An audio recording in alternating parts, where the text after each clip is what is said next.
Ahí está. Muy bien, muy bien. Bueno, comenzamos. Buenas tardes a todos, a todas. En esta ocasión vamos a dar inicio a lo que es la segunda clase teórica, eh, que va a tratar como tema específico el tema de las fuentes. Si de repente quieren hacer alguna pregunta sobre lo que estoy hablando, lo pueden hacer vía chat y Agustín en todo caso me va a llamar la atención sobre esas preguntas, en todo caso para responderlas, ¿no? Un detalle antes de avanzar es que haciendo un balance de la evaluación de los trabajos prácticos que corresponden al primer trabajo práctico, me he dado cuenta de que hay mucha gente que no tiene claro el tema de qué es una síntesis, ¿no? Una síntesis que muchas veces a la hora de leer los trabajos prácticos, bueno, eran como aspectos, por un lado, personales, por el otro, respecto a algunos conceptos que manejaba Daniel Santamaría, digamos, en el texto, cuando en realidad una síntesis tiene como ejes centrales, como para que ustedes lo tengan en cuenta, entre otra cuestión, el objetivo del texto, ¿no? Uno podría de repente indicar el objetivo de Daniel Santamaría en el texto es, y ahí uno va completando, digamos, la idea. Algunos también en un segundo párrafo, digamos, si quieren, el autor analiza tales variables, por ejemplo, y al final poner, entre otras cuestiones, el autor concluye en su artículo sobre tal cosa, ¿no? Entonces, para que ustedes lo tengan en cuenta, entonces, a nosotros, cuando asistimos, por ejemplo, a un congreso, si bien no nos piden una síntesis, sino un pequeño resumen, un abstract, ahí nos piden que pongamos el objetivo, dice, bueno, que quede claro el objetivo, nos dicen cuál es la metodología que usted utilizó y los resultados o las conclusiones. Bueno, la síntesis simplemente es en 10 líneas, en 5, poner el objetivo del autor, que es lo que trata específicamente, sin ahondar, digamos, sobre los conceptos, y una conclusión final. En el caso de Daniel Santamaría, la conclusión final es que la etnohistoria, retomada esta idea de John Murray, se refiere principalmente a esta idea de la etnología de las fuentes históricas, ¿no? Haciendo alusión, ¿no?, al tema de esta confluencia de los métodos, obviamente, de la historia y de la antropología, pero también teniendo en cuenta otras disciplinas, ¿no? Entonces, a mí me parece como pertinente poder retomar, aunque sea en unos minutos, el concepto de etnohistoria, dado que hay muchos inclusive que han confundido la etnohistoria con la etnología. Entonces cuando leía, por ejemplo, los flyers o los afiches, como ustedes quieran, o leía, por ejemplo, el tema de las redes conceptuales, que también me he dado cuenta que hay algunos que no saben confeccionar una red conceptual, que es una cuestión, eh, no sé si gravísima, pero sí es una cuestión a tenerlo en cuenta. Eh, en ese caso, bueno, hubo mucha gente que confundió entonces etnografía con etnología. No, no es lo mismo, ¿no?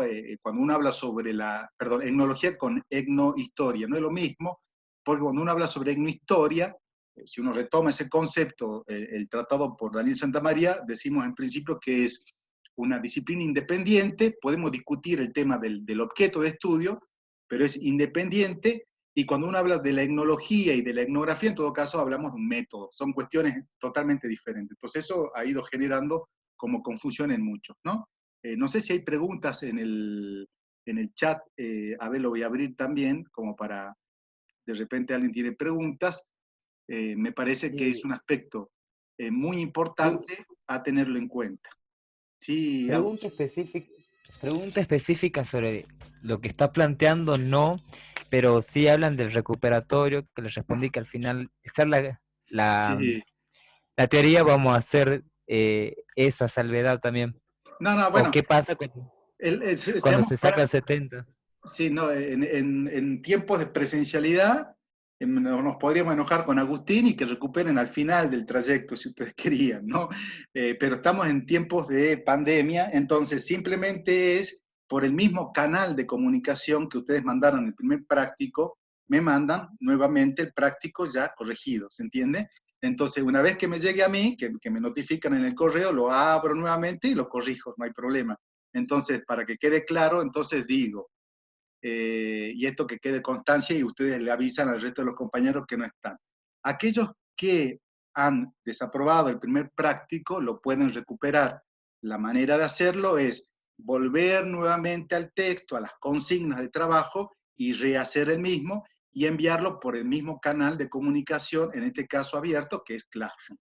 ¿Se entendió eso? Entonces, eso es como para evacuar cualquier duda. Obviamente que si lo vuelvan a desaprobar, bueno, ya no puedo hacer nada, ¿no? En realidad, se aspira a que puedan realmente hacer bien el trabajo en una segunda opción.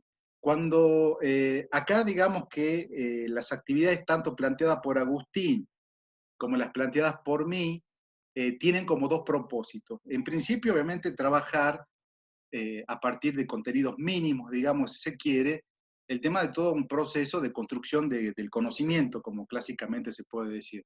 Pero también la idea es trabajar competencias, ¿no? Competencias que les puede servir, digamos, en el futuro. Digo, competencia en el sentido de saber hacer una síntesis, competencia en el sentido de saber hacer una red conceptual, utilizando ya sea herramientas digitales o manuales. Yo o manual no tengo ningún tipo de problema. Ustedes utilizan un escáner, escanean la imagen y me la mandan, pero la idea de la red conceptual en particular es muy tramposa, ¿no? Para que ustedes lo tengan en cuenta. Para hacer una red conceptual, primero hay que leer, hay que definir los conceptos claves del autor, hay que saber jerarquizar y hay que saber definir qué aspectos entran o no en esa red conceptual. En la de Daniel Santamaría era re fácil, ¿no? Era decir, en mi historia y poner las variables que él utiliza. O sea, no se pedía más, era como lo básico, pero hay otros textos que son más largos en donde ustedes van a tener que saber jerarquizar. Y ahí, digo, la red conceptual es tramposa porque ahí sale quién leyó o no leyó el texto. O sea, hay gente que directamente retomó lo que yo dije en clase, muy bien, por lo menos me estuve escuchando, pero no cumplió con la consigna, en este caso, de haber leído el texto, ¿no? Entonces, la sugerencia es entonces la lectura de los textos como para poder cumplimentar las actividades. Respecto a esto, luego a Agustín le voy a pedir que a las 19:30, por el chat acá del Zoom, comparta el link. Hay un link, en este caso un formulario Google, donde hay 10 preguntas, multiple choice, para responder. Esas tienen el carácter de control de lectura y tienen el carácter de asistencia. Y van a ser, o deben ser completadas, si se quiere, de 20 horas a 22. Después de eso ya es otra cuestión, ¿no? Ya no entra, digamos, en lo que es la posibilidad del registro correspondiente. Entonces, dicho esto, veo que hay preguntas ahí. No sé si alguien, a ver, abro el chat. A ver, digo. Bueno, el Carla Montenegro dice, lo mismo pasaría si se nos pasa el tiempo. Lo pongo por una, o sea, a ver, seamos criteriosos en ese sentido. Si yo no les pongo el tiempo, ustedes lo van a presentar en diciembre el trabajo. Entonces necesito que mantengamos un cierto orden en cuanto a la presentación del trabajo. Entonces por eso pongo 23:59. Si alguien, por razones de que se le cortó la luz, etcétera, puede presentarlo a destiempo, pero no a tanto a destiempo. O sea, les doy unas horas más como para que lo hagan oportunamente. Entonces, no hay problema con eso. O sea, si en mi registro, en mi control aparece presentado fuera de término, nada, no significa nada, simplemente lo abro y lo corrijo como si lo hubieran presentado en término. Los que no presentaron, profe, bueno, les puse 0, ¿no? Verán ustedes en el registro, porque en la planilla, lo bueno de Classroom es que me lanza una planilla y tengo el control del registro de todo lo que presentaron. Los que tienen 0 pueden volver a presentar y lo que yo hago simplemente es, una vez evaluado el trabajo, lo corrijo y le cambio la nota. Ya no tienen 100, obviamente, ¿no? Es decir, van a tener menos nota. La nota es para probar de 60 a 100, en este caso. Esto es para María Alicia Albesa. Profe, dice, lo que no pudieron presentar no tienen posibilidad de recuperar. Dijimos que sí, o sea, sí. Profe, hoy hay que completar el foro hasta las 22. Sí, nuestro horario es de 18 a 22, clase de 18 a 20, y después ustedes tienen 2 horas para poder completar ese formulario correspondiente. Bueno, esas son las preguntas, creo que han quedado como como aclaradas. Dice, por la nota que pusieron 70-100, la manera de evaluar, también en otros países me ha tocado, no es de 1 a 10, es de 1 a 100, es lo mismo, le sacan el 0, entonces 1, 10 es 1, 20 es 2, y así sucesivamente, como para que lo tengan en cuenta. Y acá hay otra pregunta, dice, ¿cómo sabemos que aprobamos o desaprobamos el práctico? Le debe haber llegado probablemente un correo electrónico donde le dicen o le informan respecto al tema de la nota, ¿no? En todo caso, habría que ver a Agustina por qué no le llegó, no sé si, no sé, o sea, no, tengo 150 trabajos ahí que no tengo en mente, digamos, el tema específico de Agustina. Habría que ver, en todo caso, ya, el de Agustina Dani, Lizardo, sí, si no me equivoco, me tocó que le puse una nota y el sistema, no sé por qué razón, no me permitía enviar la nota, pero sí le envié un mensaje vía email, ¿no? Indicando sobre la nota. Entonces, ahí está, ¿no? Para que lo sepa. ¿Profe? Sí, ¿quién es? Sí, recién, no, Agustina Lizardo. Recién me Sí. fijé y sí, ahí tengo la nota. Pasa que no sabía dónde la tenía puesta. Bueno, eso creo que fue tu problema, por eso lo mandé por email como para que la tengas. Y después, en todo caso, guardar el email para, si de repente no podemos cargar en la planilla, lo vamos a tener en cuenta. ¿Te parece? Entonces, ahí solucionado el tema. ¿Cuándo se va a habilitar el recuperatorio práctico 1? Ya está habilitado. Ustedes simplemente van, mandan el trabajo por ese canal. No hay problema. ¿Sí? Bueno. Entonces, avancemos con... Profe, Sí, ¿quién es? yo, Anita. Anita. Sí, Quería Anita. preguntarle si en lo posible se podía, antes de dejar los trabajos prácticos, como Mm, explicar un poco qué es lo que se quiere o cuál es lo que por ahí le interesa a la cátedra, porque en lo particular con mi grupo, a mí y a mi grupo, mm. nos costó un poco hacer el trabajo número 2, dado que la clase anterior solamente vimos el tema de la historia, entonces Sí. como que fue medio tedioso. Quería saber Mm. solamente eso, si hoy vamos Bueno, a abordar eh, el texto de Salomón. sí, hoy vamos a abordar en PowerPoint como para analizar algunas cuestiones de ese texto y lo que principalmente nos puede interesar del mismo, ¿no? Eso como para responderle a Anita. Eh, nada, lo más antes posible respecto a Guerra Aldana, ¿no? Ella pregunta, yo no tengo grupo, lo puede hacer individual, no hay problema, y no conozco compañeros. Bueno, la novedad para Carla y para otros es que el contexto de la educación actual se plantea en términos de trabajo cooperativo, ¿no? El individuo ya está desaparecido en el contexto de la educación, entonces todo el mundo ahora, aunque a mí también me gusta muchísimo trabajar solo, en muchos aspectos, y bueno, me obligan a trabajar de manera cooperativa y hacerme amigos de quien de repente no conozco, así que ando lidiando y escribiendo por mensajes privados si quiere que forme parte de su grupo, a usted le va a tocar la misma experiencia. Profe, mi calificación dice porque mandé un email y no por Classroom. Bueno, yo sugiero, Analía, que el canal de comunicación para enviar el trabajo práctico, y creo que te respondí por correo, es Classroom, no es por vía WhatsApp, ni es tampoco por correo electrónico, sino es por Classroom, ¿no? Entonces, cada uno tiene ahí su manera. Entonces, sugiero que vuelva a presentar el trabajo y bueno, obviamente que lo voy a calificar.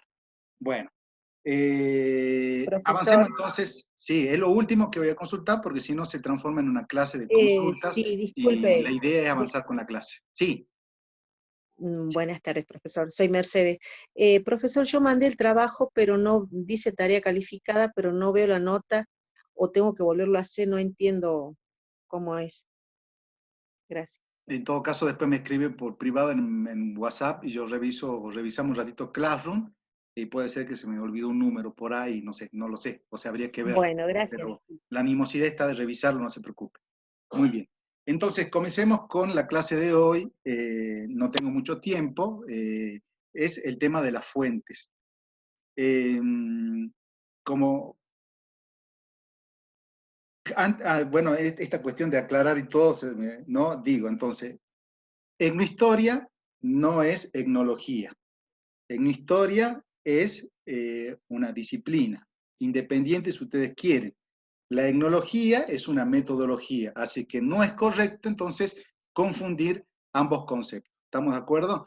Después, el tema de la etnohistoria es, obviamente, como muchos han puesto, de carácter interdisciplinaria. No solamente utiliza la metodología propia de la historia y de la antropología, sino también de otras disciplinas como la arqueología, por ejemplo, la sociología o también la lingüística. Esto es como de forma, digamos, como para que ustedes lo sepan. La etnohistoria no tiene un objeto de estudio propio. ¿Por qué? Porque el objeto de estudio es tanto de la antropología como de la historia. Ustedes dirán, profesor, ¿cómo que el objeto de estudio es tanto de la historia y de la antropología? Y bueno, porque la etnohistoria estudia al otro cultural. Pero la diferencia, por ejemplo, con la antropología, es que esta disciplina, la antropología, estudia al otro cultural, pero en la época actual. Son estudios o preguntas que giran en torno al otro cultural contemporáneo. Mientras que en el caso de la historia, que si bien puede estudiar a este otro grupo cultural, uno lo conoce con el nombre de historia indígena, la diferencia con la etnohistoria es que la etnohistoria le plantea a los documentos utilizados por el historiador preguntas de carácter antropológico. Entonces de ahí esta idea de la etnología, de las fuentes históricas, digamos, si se quiere, utilizada por el amigo, por Santa María, haciendo alusión a Murra o a Franklin Pease, digamos, en esta ocasión. Entonces, eso es como para que ustedes lo tengan en cuenta. Y lo otro, el último punto de referencia, si ustedes lo están anotando, sé que seguramente lo están teniendo en cuenta, es que estudia al otro cultural en un contexto previo y posterior al contacto cultural provocado por los europeos a finales del siglo, en este caso, XV y principio del siglo XVI. Entonces, lo que interesa particularmente de todo ese proceso de contacto es en qué medida se van generando diferentes tipos de procesos, ¿no? De transformación cultural, digamos, se quiere, procesos de resistencia, procesos de sincretismo cultural, etc. Entonces, obviamente que allí lo que nos interesa particularmente a los historiadores es el estudio del sistema cultural, ¿no? En este caso. Y obviamente muchos otros aspectos que tienen que ver con la economía, que tienen que ver con la sociedad, que tienen que ver con los sistemas de creencia, con las perspectivas vinculadas con el arte, con la música. Bueno, son diferentes aspectos que toma en cuenta el etnohistorador. Y ahora sí, para reconstruir ese pasado desde la etnohistoria, el etnohistoriador obviamente apela a una diversidad de fuentes, ¿no? Dijimos a modo a priorístico, digamos, se quiere, que una de las fuentes que utiliza el etnohistoriador son las fuentes escritas, ¿no? Que creo que también mencionamos en alguna oportunidad, hay algunas que se llaman crónicas, por ejemplo, que tienen como una larga tipología, ¿no? Depende de quién las escriba, de cuándo se las escribe o para qué. Pero además, obviamente, cuando uno habla sobre las fuentes que utiliza el etnohistoriador, también uno puede decir, bueno, el etnohistoriador utiliza aquellos vestigios, por ejemplo, que provienen de la arqueología, ¿no? Por ejemplo, las vasijas, ¿no? Por ejemplo, los textiles que provienen del mundo andino, por ejemplo, de la cultura paraca, por decirles una en particular. O también, fíjense, fuentes pueden ser los glifos, ¿no? Que provienen, en este caso, del mundo azteca, ¿no?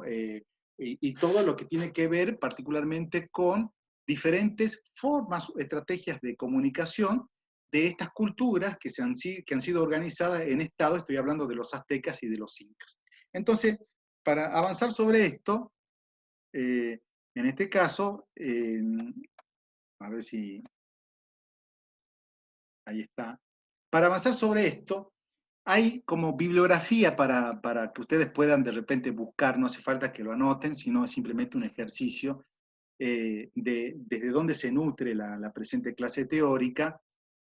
Por ejemplo, pueden leer a Adorno Rolena, las otras fuentes de Guamán Poma, sus lecturas, en este caso, a ver si sus lecturas castellanas, ¿no? También tenemos a Lorandi y Ana María del Río Mercedes. Yo les colgué el texto de la fuente, del cual vamos a tomar algunas referencias. Tengo también el texto de Parsinen.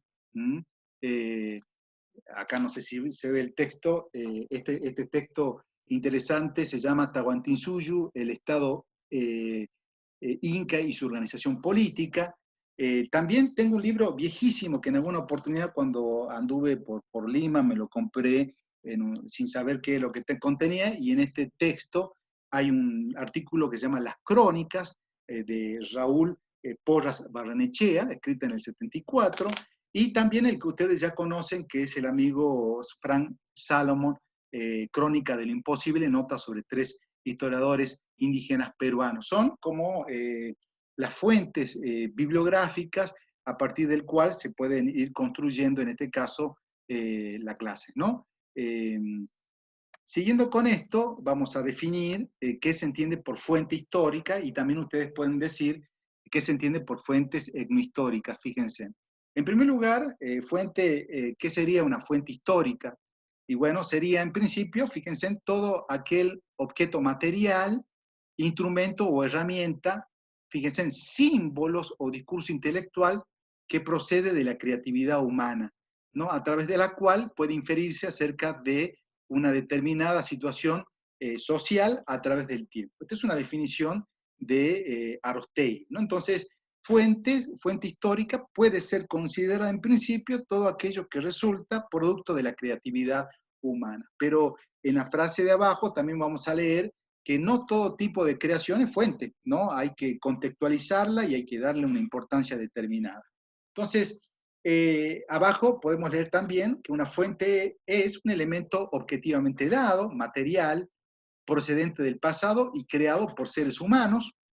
Por ejemplo, fuente puede ser una carta, ¿no? Una carta. Pero hay un detalle interesante respecto a este aspecto, una carta. ¿Interesa de repente al pasado la carta que le escribió un campesino no sé, al comerciante? Bueno, quizás no, ¿no? Si es una carta totalmente aislada, ¿no? Carece de importancia como fuente. De repente, si alguien hace género, por ejemplo, y es una carta que le escribe la hija a su padre o el padre a su hija, por ejemplo, esa carta podría tener como importancia. Una vasija de cerámica también puede ser. Dice, pero acá está, ¿no? Esto es lo que les decía. Pero en sí mismo, este objeto, sea una carta, un escrito, sea una vasija, sea vestigios de carácter material arqueológico, etc., entonces este objeto por sí mismo no es una fuente. Podría llamarse vestigio del pasado o un objeto de fuente. Para que el vestigio alcance la categoría de fuente, debe constituir un testimonio del pasado, tiene que decirnos algo en particular, ¿no? Entonces, en el mundo material del pasado hay muchísimos tipos de vestigios materiales, pero no todos ellos uno puede considerarlo entonces como, en este caso, fuentes, ¿no? Ese es un detalle, digamos, como para tenerlo en cuenta. Entonces acá tenemos, a ver si ustedes, alguien me puede decir qué es lo que observa aquí en esta imagen, ¿no? ¿Quién se anima a habilitar el micrófono y decirme qué es lo que se observa? Y en todo caso también, ¿a qué estaría haciendo relación a esta imagen?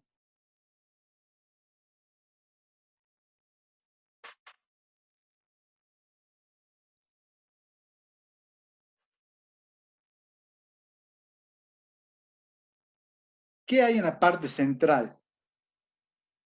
Un águila, una serpiente, un cactus y creo que es un sapo y un pez en medio de un lago. Exactamente. ¿Usted sabe a qué cultura o a qué civilización está haciendo referencia esta imagen? No sé si la maya o la inca. Ok, estamos más o menos Para mí la cerca. azteca, profe. Exactamente. ¿Quién habló ahí? ¿Quién fue? Civilización Gonzalo. azteca, creo. Sí, Gonzalo, ¿por qué me decís eso? A ver, contame. Porque la bandera de México Ya. tiene el águila con la víbora, con la serpiente, y bueno, Exactamente, por eso. sí. Para los que viajaron a México, para que los que pudieron leer de repente algo sobre lo que es la experiencia civilizatoria azteca, esta imagen forma parte del mito de origen de los aztecas, o de los mexicas, como ustedes quieran, que fue un pueblo migrante que atravesó por diferentes situaciones de dominación en relación con otros pueblos, y que en esa situación de migración fue marginado a un lugar, a una especie de tierra prometida. Le decían que mientras ellos iban caminando, esto dicho groseramente, pero como para que uno entienda, que en algún momento cuando encontraran en el camino un águila posada sobre un nopal y que entre sus picos tuviera una serpiente, ese lugar era como una especie de tierra prometida, y es allí donde debían de construir, digamos, en este caso, o asentarse de manera definitiva, ¿no? Entonces, es a eso que hace referencia, en este caso, entonces, esta imagen, ¿no? El águila, la serpiente y el nopal. Tengo otra imagen también sobre esta, la que me interesa particularmente la primera. ¿Qué es lo que se puede observar en esa primera imagen? ¿Cuál de las tres? ¿Qué es lo que observan? ¿O qué es lo que pueden intuir ustedes? También de la cultura azteca. Sí, sí, ¿quién habla? ¿Quién habla?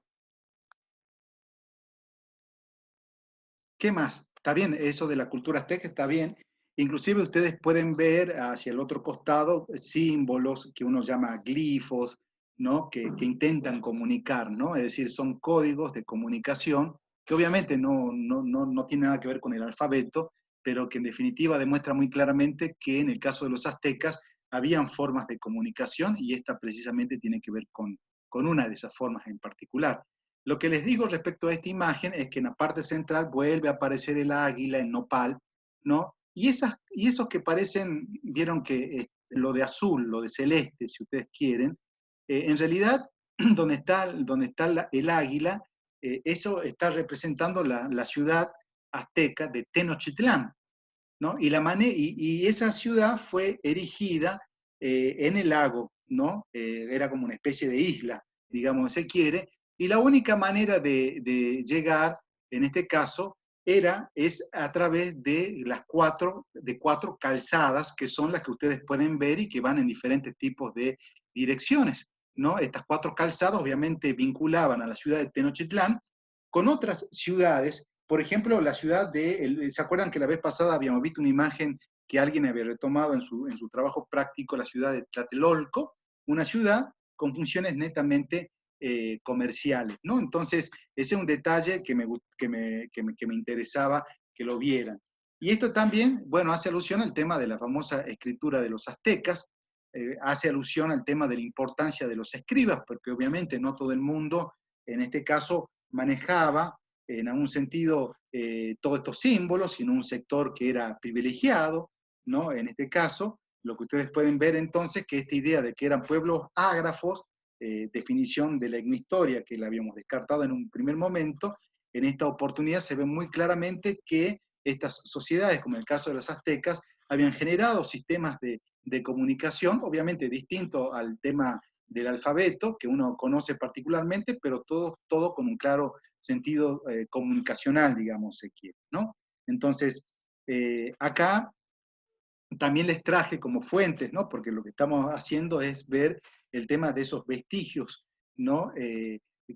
Culturales que han dejado, digamos, estas civilizaciones en el pasado y que uno las puede de repente interpretar aún en la actualidad.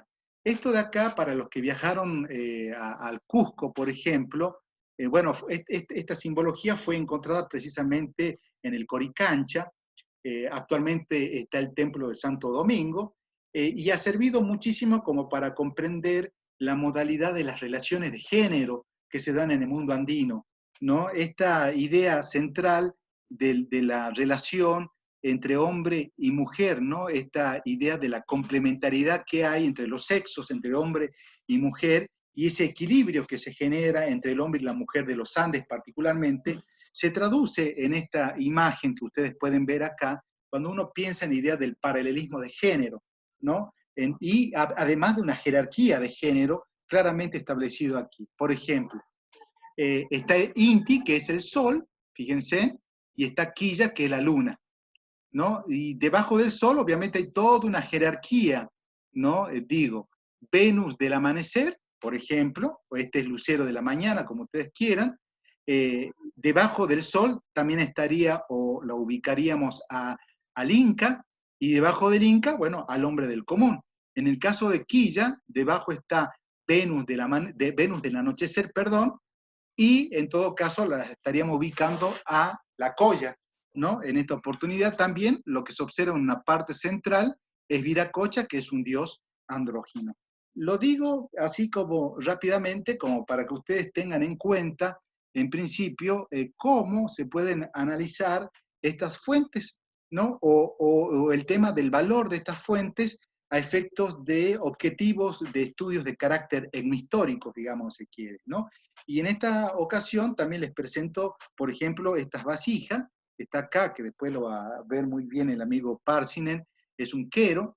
Estos queros son de uso ceremonial, pero la idea de estos queros es que se sabían dibujar como pequeños relatos, fíjense en relatos, alrededor de ellos, es decir, que hay un claro sentido de comunicación, donde se cuentan historias en particular, al igual que el tema de los textiles, donde se pueden advertir una serie de simbologías, ¿no?, que son propias de las culturas en particular, y que también tienen la clara intencionalidad de la comunicación de algo, ¿no? En esta cuestión, uno piensa, digamos, en estos vestigios también como una fuente importante para los estudios de carácter etnohistóricos. Acá también podemos ver una escena, no sé si de la guerra, pero hay una escena central, aparentemente, bueno, está vinculada con ese tipo de acción. Hay un rey, fíjense ustedes todo lo que tiene que ver con los elementos que nos permitirían decir, bueno, esta persona en principio es un rey porque ocupa una posición central, digamos, se quiere, ¿no? Y después, bueno, hay otras personas que lo están siguiendo, hay alemanes, hay, bueno, serpientes, hay otros animales, que hay una mezcla entre serpiente y felinos, ¿no? Etcétera, pero bueno, que también estos vestigios que uno encuentra cada vez que lee, bueno, trabajos de carácter arqueológicos, también sirve a los efectos del etnohistoriador a la idea de tratar de reconstruir el pasado de estas sociedades. Ahora pasemos a Pärssinen, que para que hay algunos aspectos de Pärssinen que me parece muy importante tenerlos en cuenta, por eso los traje a colación acá. Pärssinen en su libro tiene una clara intencionalidad de una reconstrucción del pasado indígena desde la mirada etnohistórica. Eso es como para que ustedes lo sepan. Entonces le saqué el objetivo del libro, entonces, porque me parece importante, dice, intenta buscar especialmente, este es Pärssinen, estructuras, dice, que prevalecieron en un lapso considerable durante todos aquellos cambios ocurridos en el periodo de la conquista, ¿no? Pues si bien la conquista española de 1532, en el caso de los Andes meridionales, destruyó la alta jerarquía de la organización política inca, este proceso de ruptura no destruyó por completo todos los niveles en el tejido político. Entonces, lo que hace Pärssinen es estudiar la historia de las estructuras y principios de organización que tuvieron larga duración. Entonces, lo interesante es que en el texto en este libro de Pärssinen, él analiza en uno de sus capítulos, particularmente, las fuentes, ¿no? Él hace alusión a una serie de fuentes. Entonces, fíjense, él observa el pasado y las culturas ajenas a través del espejo de los conceptos y modos de pensamiento occidental, y dice, estamos obligados a ver la cultura ajena a través de los ojos del siglo XVI español. En esta oportunidad, él está haciendo alusión al carácter etnocéntrico de las fuentes etnohistóricas que surgen, digamos, en tiempos del contacto cultural europeo o indígena, ¿no? Él utiliza en su trabajo, en su libro, diferentes tipos de fuentes que son las siguientes, ¿no? Por ejemplo, bueno, una de esas fuentes, por ejemplo, ¿alguien me puede decir qué es esto? Lo que de repente... Exactamente, ¿sí? ¿Quién fue? ¿Lourdes? Lourdes Sí. Señala muy claramente, este es un sistema que uno conoce como quipu. La forma de manejarlo, obviamente, es a través de la mnemotecnia. Es un conjunto de hilos anudados de diferentes tipos de colores. Esos nudos significan algo, hay un criterio a partir del cual se van anudando esos hilos, y obviamente no todo el mundo manejaba, digamos, el quipu, ¿no? Sino en realidad esta persona que ustedes pueden ver al lado, que es el quipu Camayoc. Entonces lo que hace Pärssinen es reflexionar respecto a este tipo de fuentes y darle un sentido, ¿no? Tratar de explotar al máximo Y no se queda tan solo con el hecho de decir el quipus es un sistema de registro contable manejado por funcionarios del INCARIO, sino trata de darle un sentido, trata de vincular el carácter contable con el uso de la tradición oral, ¿no? Y el tema de otros aspectos que sirvieron, digamos, para el imperio incaico en su tiempo. Entonces, Profe, sí, ¿quién habla? una pregunta, ¿y cuál era su funcionalidad? La del... Camila, su Sí. funcionalidad es netamente fiscal y además o sea, a ver, digo, bueno, sí, fiscal y de control o de registro, ¿no? Es decir, si se deseaba contar en este caso, los tributarios, es allí donde se volcaban esos datos, ¿no? De acuerdo a los colores, de acuerdo a los nudos, ¿no? Se tenía datos respecto al tema de los tributarios. El quipus también servía para el registro del excedente o de la producción que iba a parar en manos del Inca a través de un sistema tributario, como ustedes lo van a leer, y que entraban al depósito real, por ejemplo. Es decir, para Camila en particular, el tema de los quipus era que cumplían una función netamente de registro fiscal tributario, digamos, ¿no? Como para ampliar un poco más el tema de la funcionalidad de este tipo de instrumento, ¿no? Para control utilizado por los incas y por el quipu camayoc. El amigo Parsinen hace referencia al tema de las fuentes escritas y él habla sobre las crónicas, particularmente, que ya vamos a definir qué son.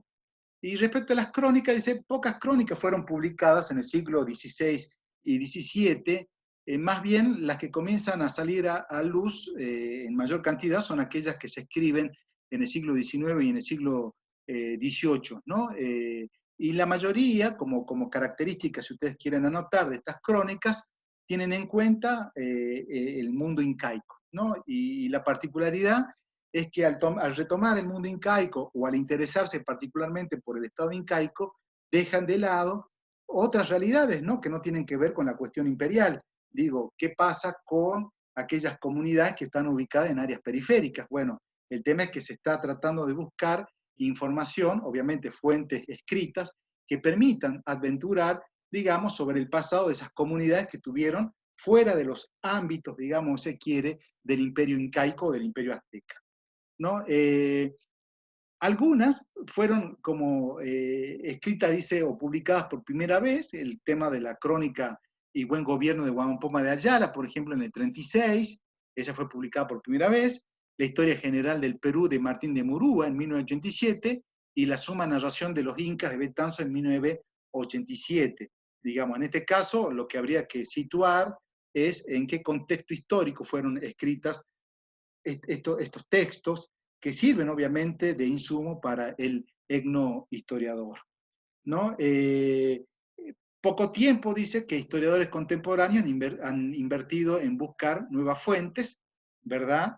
Es decir, que hasta un momento determinado, digo, década del 60, del 50, 60, la mayoría utilizaba como fuentes las crónicas, ¿no? Pero a partir de 60 y 70, mucho tiene que ver el papel que juega un historiador como John Murra, ojalá que ustedes puedan leerlo en alguna oportunidad. Él enfatizó ya en su primer momento y también utiliza otro tipo de fuentes, no solamente las crónicas. Él habla de las visitas, habla de los memoriales, habla de los expedientes judiciales. Junto con John Murra aparece otra etnohistoriadora, María Rostorowski, ¿no? Que ya murió hace un par de años. Entonces, ellos tratan de ver, ustedes recuerden, la vez pasada les hacía mención al tema de la función del etnohistorador, y uno de esos aspectos tenía que ver con el tema de la búsqueda de nuevas fuentes. Lo que intentan estos etnohistoriadores es el tema de tratar de romper esa visión heliocéntrica de la sociedad inca, es decir, la mayoría escribió sobre lo inca, pero bueno, ¿qué sucede en las áreas periféricas? Entonces hay un detalle ahí como que interesa, ¿no? Alguien escribió en el chat, dice Genaro, Genaro dice, expansión de la visión historiográfica. ¿Podrías explicarnos, Genaro, tu pregunta?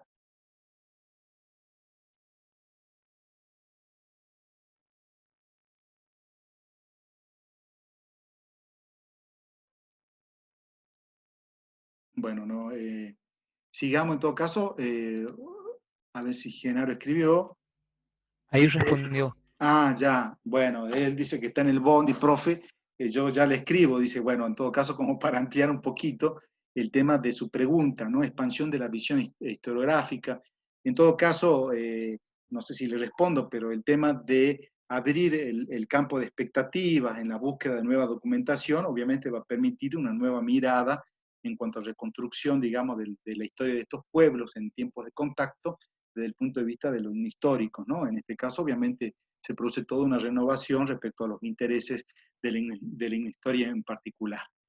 Richard Scheidel dice, esta imagen ha cambiado en el curso de las 3 últimas décadas de investigación etnohistórica, un periodo en el cual todo lo que se aceptaba como axiomático acerca de los incas ha dejado de ser, ¿no?, reinterpretado, ¿no? O ha estado sujeto a ser reinterpretado. Y esto tiene que ver con la importancia de la aparición de nuevas fuentes que son escritas desde otras perspectivas, ¿no?, con otro tipo de intereses y que nos permiten de repente hacer un entrecruzamiento, nos permite contrastar, nos permite, quizás utilizando otro tipo de metodología, arribar a otras conclusiones desde otra perspectiva.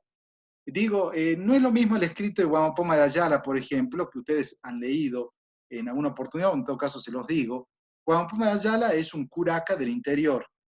Y no es lo mismo su perspectiva, es decir, desde un curaca que ha sido dominado por los incas, ¿no?, que la perspectiva del Inca Garcilaso de la Vega, un mestizo que se ha nutrido obviamente de la tradición oral de sus parientes más próximos, pero que lo escribió desde España, que estuvo muy influido por el pensamiento occidental. Entonces hay una gran diferencia en este caso respecto a quién lo escribe, y eso va a llevar que en algún momento se vaya, ¿no?, reinterpretando las investigaciones que hasta este momento se fueron dando.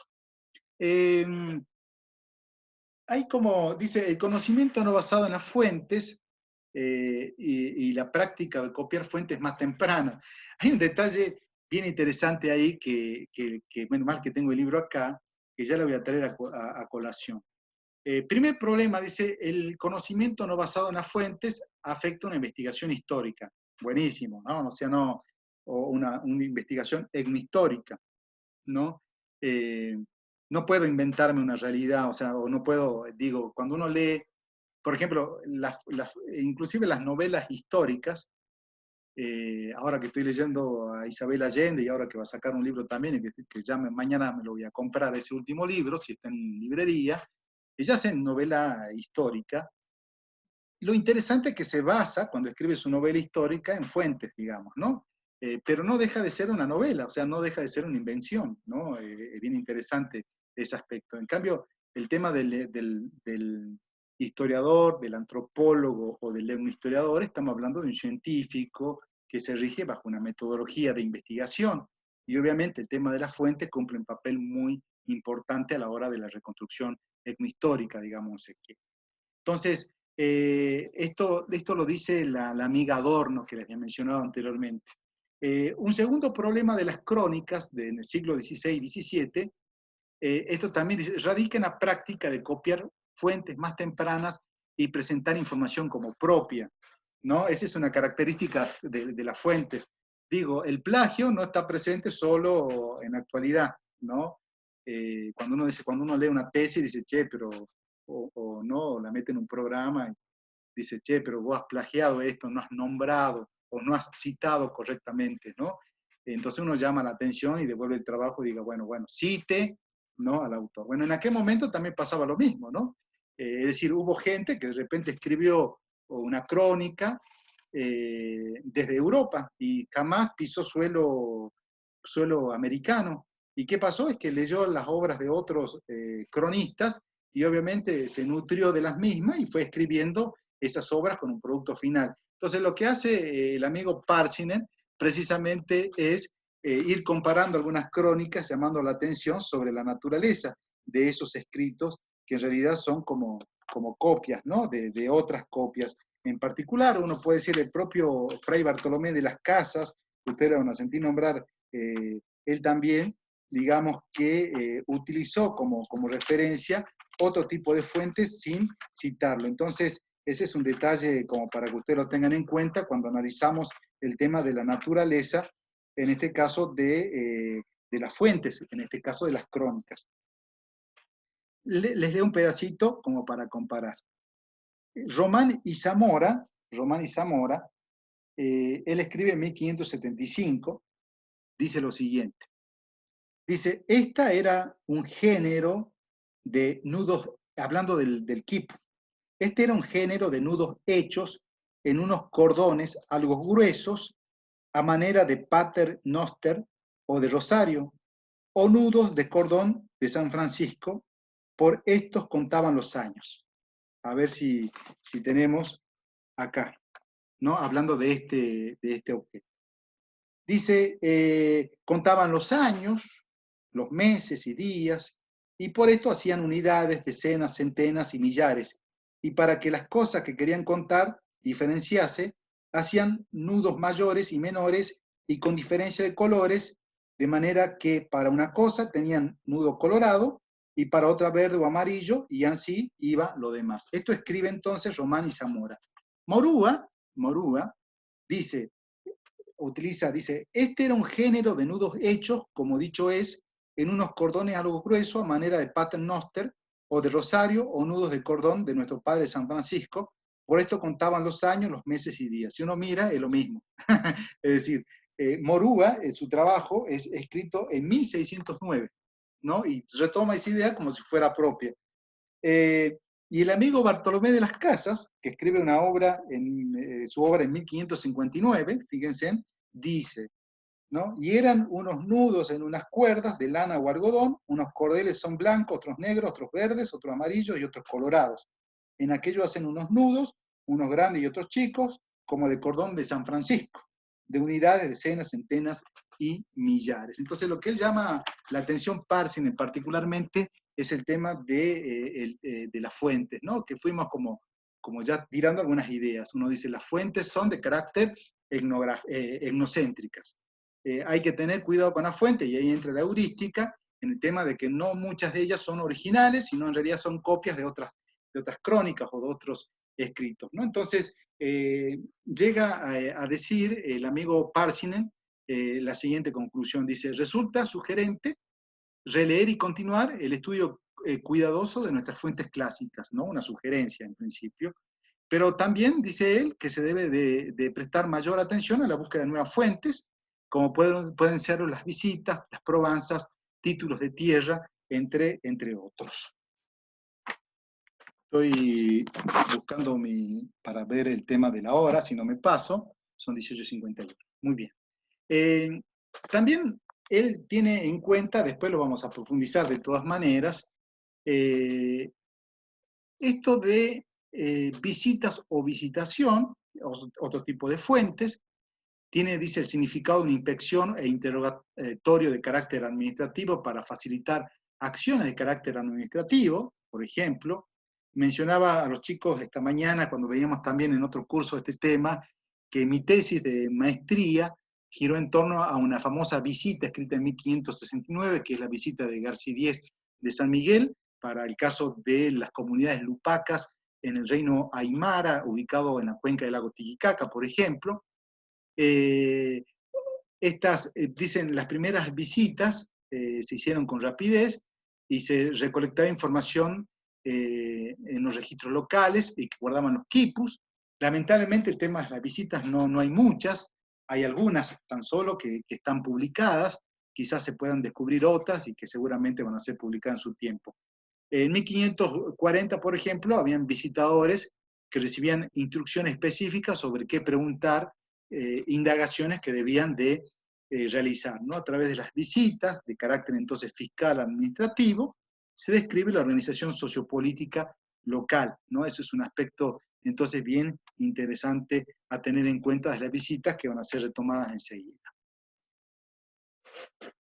Uno de los textos para tener en cuenta es el texto de Lorandi Ríos, el que publiqué ayer en Classroom, para que ustedes lo puedan en principio leer. A ver, acá hay preguntas antes de seguir con esto.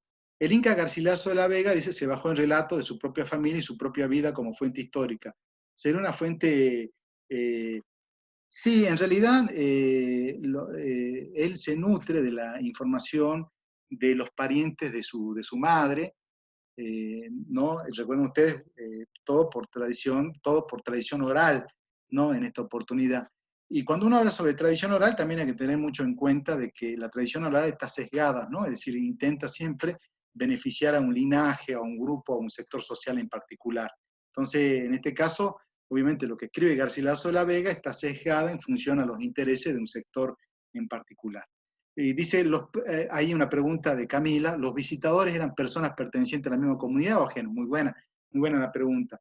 Los visitadores son como los censistas, ¿no? Cada 10 años se hace un censo nacional, entonces hay un censista que llega a la casa, toca la puerta y pregunta por Camila, y le hace una serie de preguntas, ¿no? ¿Cuántos viven en su casa?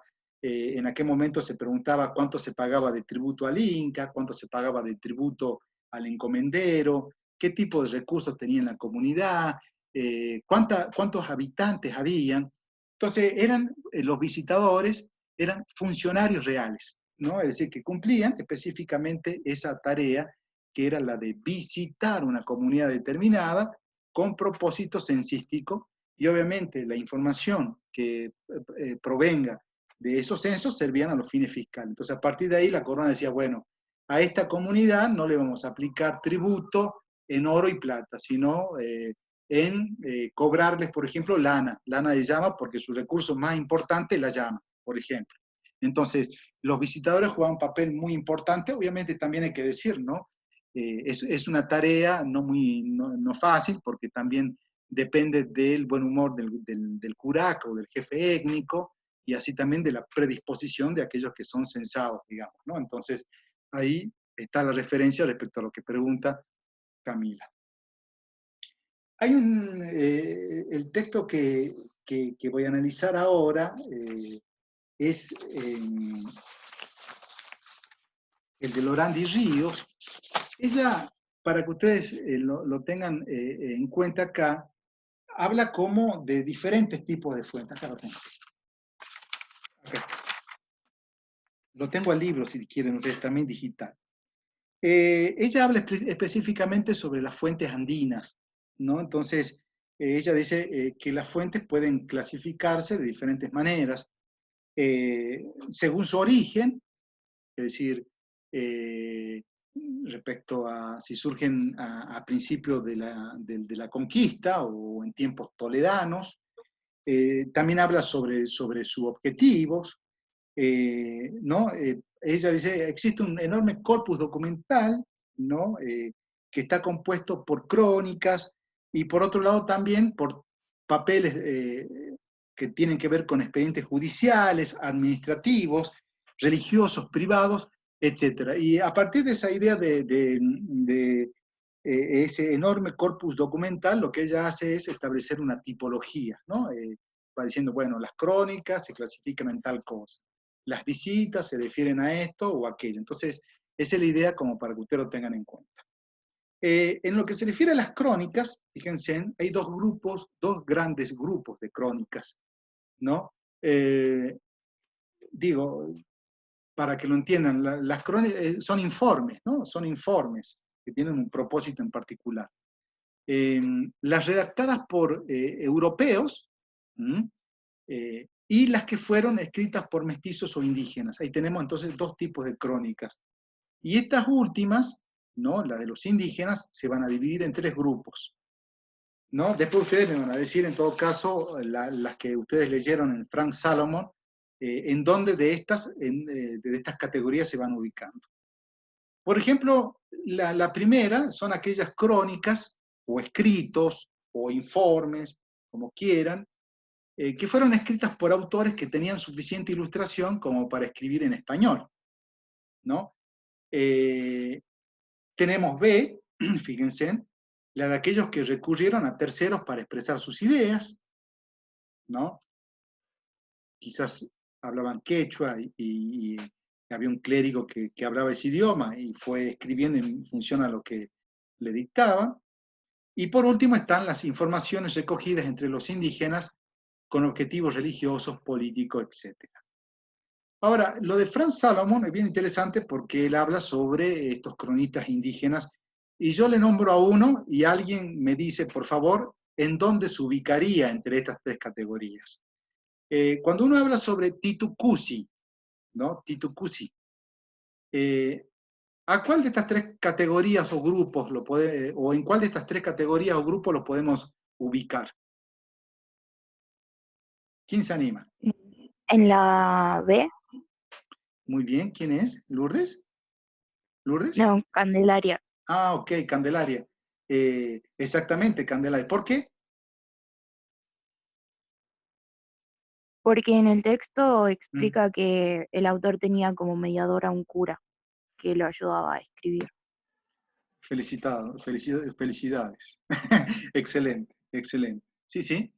El amigo Tito Cusi apela precisamente a un cura, ¿no? Que actúa como mediador y es el que redacta en definitiva la relación. Ahora, cuando hablamos de Santa Cruz, de Joan Santa Cruz, Pachacuti, ¿en cuál de estas categorías la podemos identificar?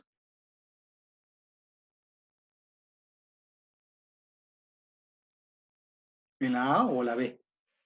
Ya le estoy indicando ya más o menos.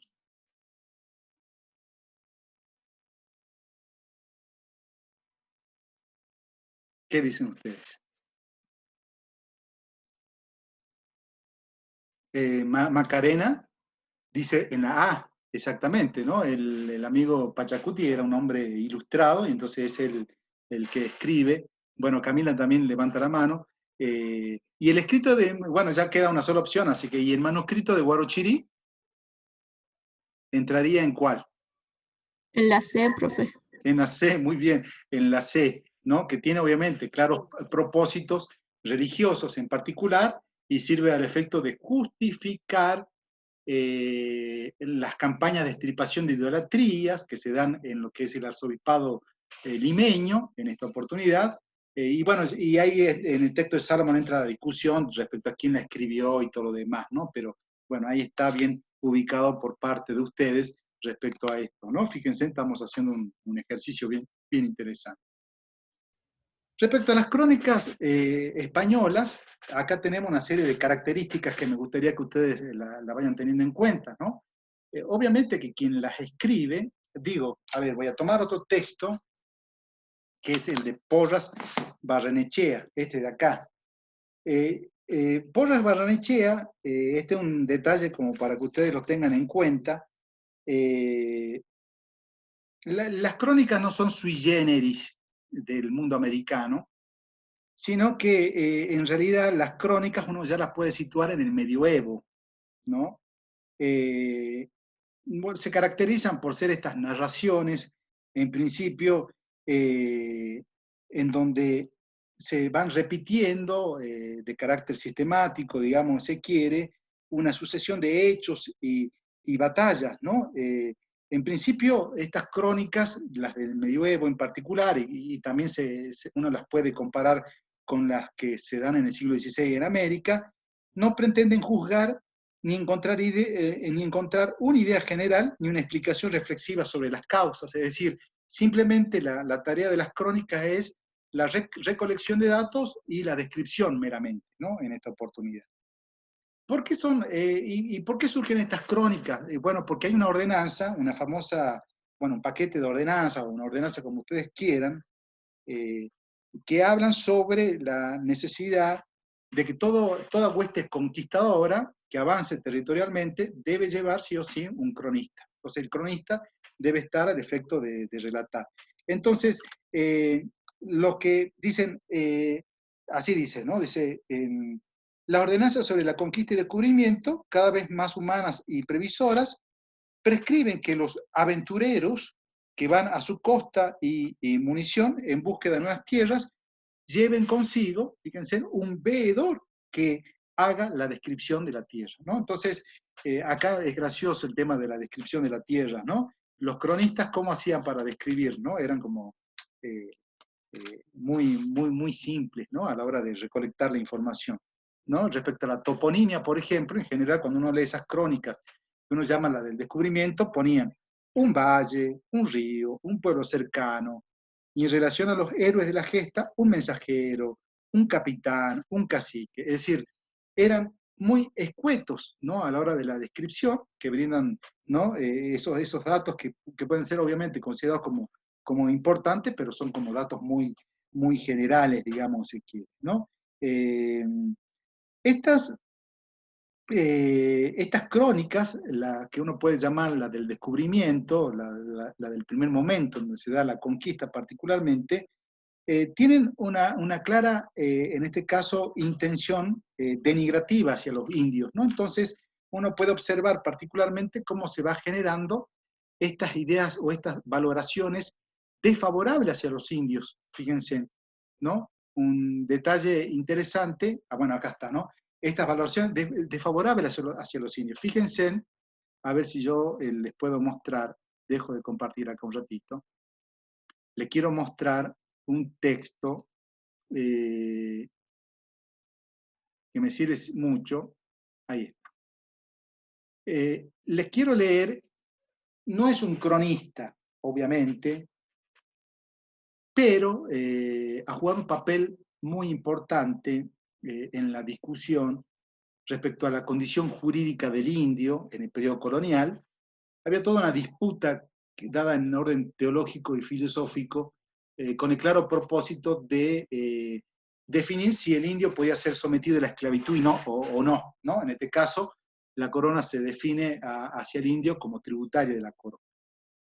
Yo le voy a leer esta frase de Ginés de Sepúlveda, un hombre propio influido por el pensamiento del Renacimiento, retoma la filosofía aristotélica, y él escribe este tratado de las justas causas de la guerra contra los indios. Y ahí, en ese texto, bueno, a alguien que presten atención, así reflexionamos un ratito sobre esto. Dice el texto,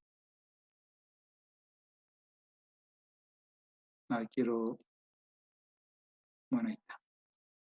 Muy bien. Dice, con perfecto derecho, los españoles ejercen su dominio sobre estos bárbaros del Nuevo Mundo e islas adyacentes, los cuales en prudencia, ingenio y todo género de virtudes y humanos sentimientos son tan inferiores a los españoles como los indios a los adultos, las mujeres a los varones, como los monos a los hombres.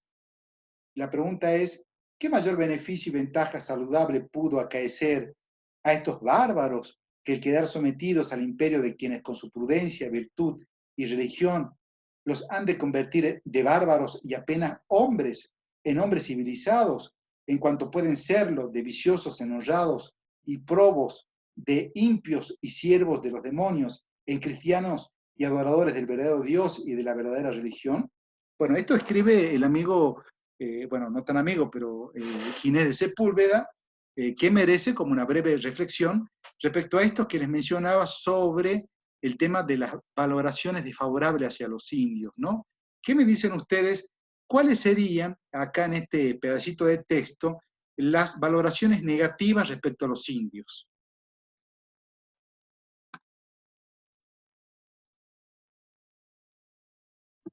Yo creo que ellos no los veían como hombres, digamos, como humanos, sino como salvajes, o sea, exacto, como animales.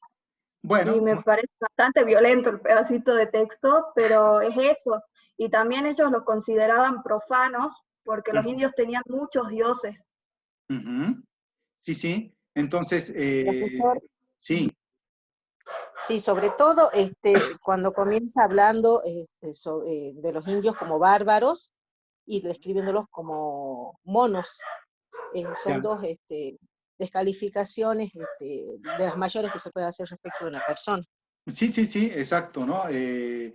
El tema de vincular a los indígenas con la naturaleza, digamos, ¿no? Es decir, no están en el estatus de lo humano, digamos, se quiere, ¿no? Entonces están más próximos a los animales, ¿no? Por eso esta relación de como los monos a los hombres. ¿Qué más pueden ver ahí ustedes en ese texto? Hay otras cuestiones que uno puede sacarles también, ¿no? A ver, esta parte de son tan inferiores a los españoles como los niños a los adultos. ¿Qué me dicen sobre esa frase?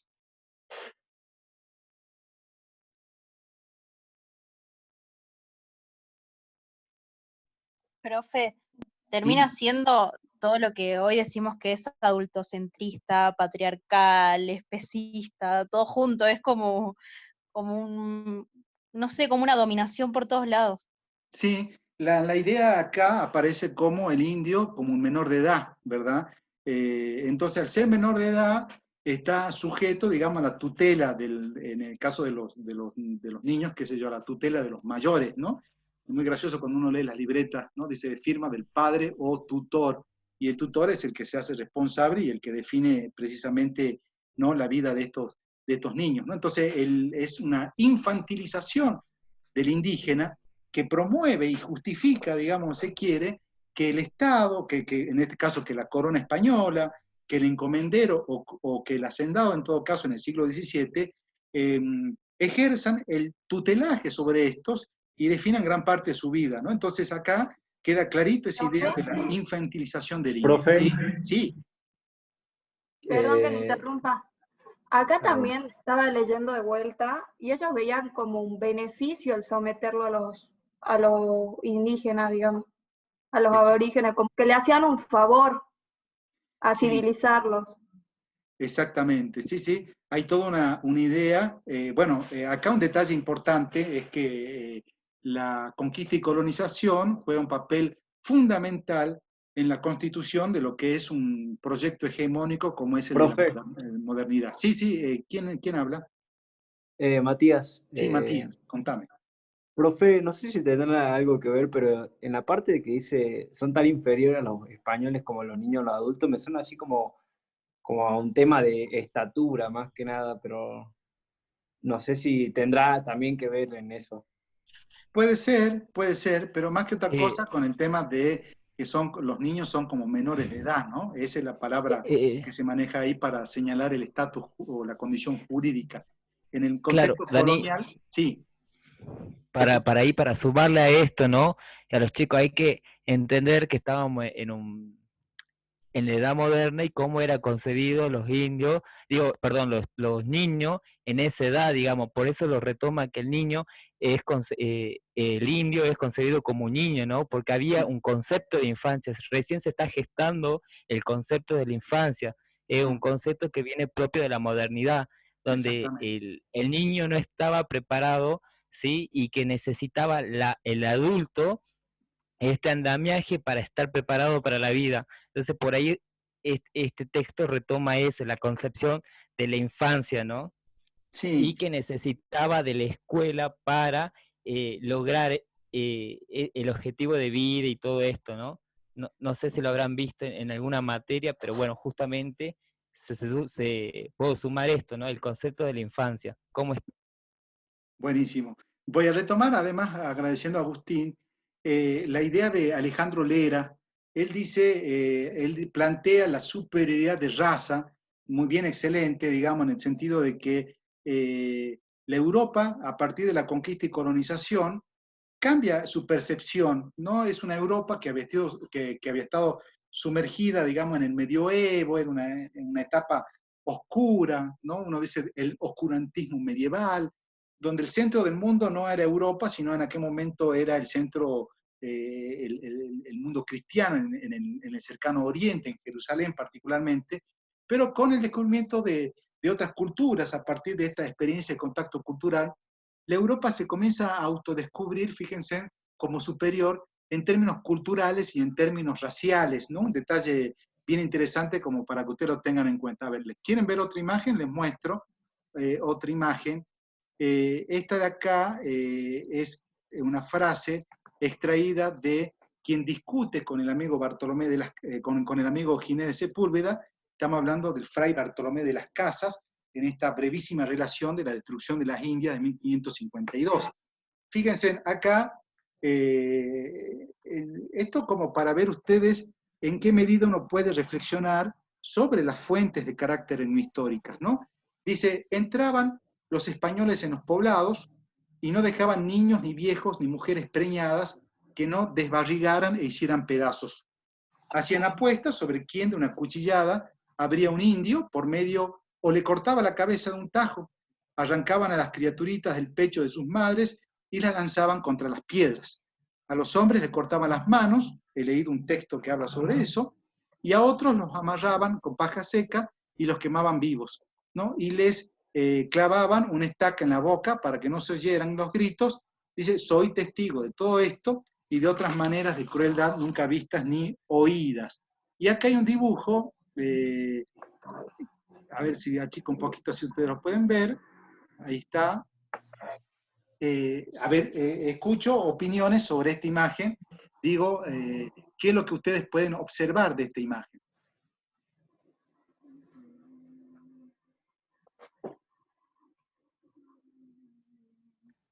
Profe, no sé si se me escucha.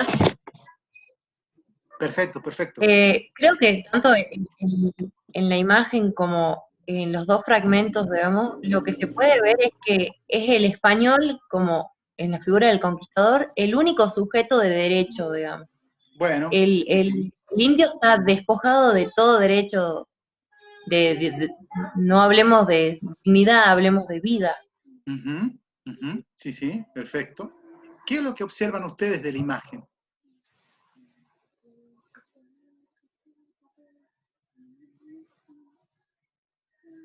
Leandro dice... Parece una cacería. Parece una cacería, exactamente. Cacería, o sea, se ven más, sobre todo que aparecen como cuerpos semidesnudos, como si fueran animales. Digamos, el hombre blanco con herramientas, digamos, X, cazando, entre comillas, animales. Sí, exactamente, exactamente, ¿no? Al fondo, ¿qué es lo que observan?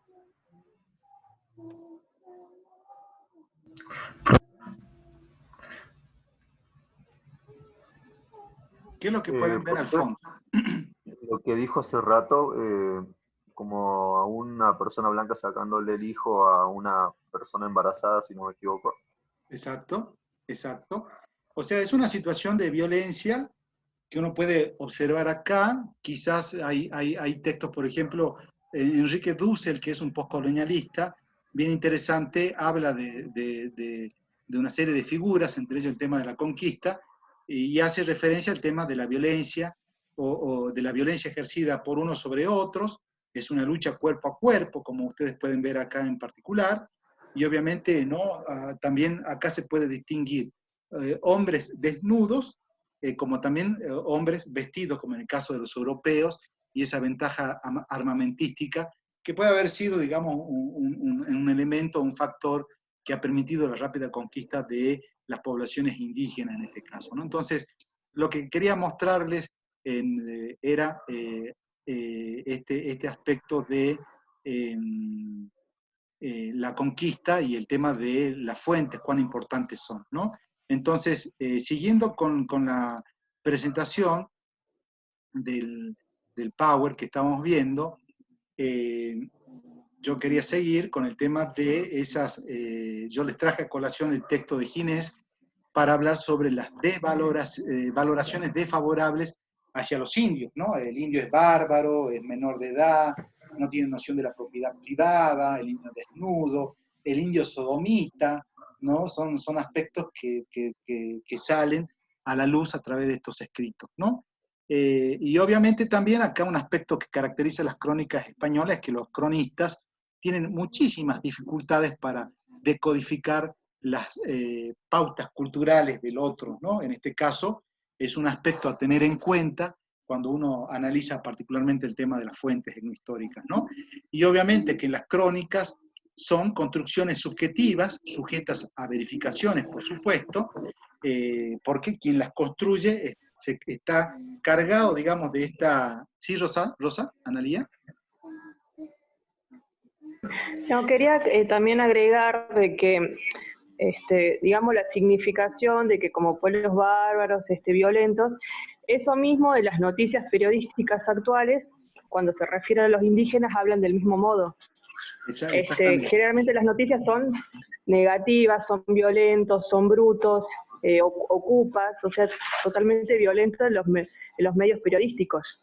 Digamos, hablando de lo que usted dice, cómo hacen referencia, ciertos escritos a los pueblos.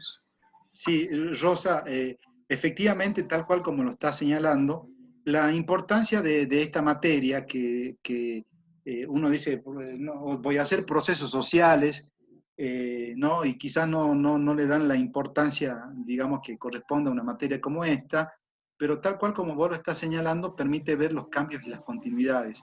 Y verás que hay muchos problemas que se sitúan en la actualidad y que están vinculados con los indígenas particularmente, que hunden sus raíces en términos de explicación en el periodo colonial, inclusive en el tema republicano, para que quede más claro el problema de la tierra actualmente, de nuestras comunidades en el Pilcomayo, ¿no? O en toda la zona del Departamento General San Martín o Rivadavia, ¿no? Tiene mucho que ver con esta idea de que la conquista o la colonización territorial todavía no terminó, es decir, se sigue avanzando en términos productivos, digamos, se quiere, sin respetar a esa otredad cultural y a sus formas, digamos, se quiere, de manejo del territorio, totalmente distinto a lo que uno, ¿no? A lo que uno lee, digamos, sobre estos pueblos en particular.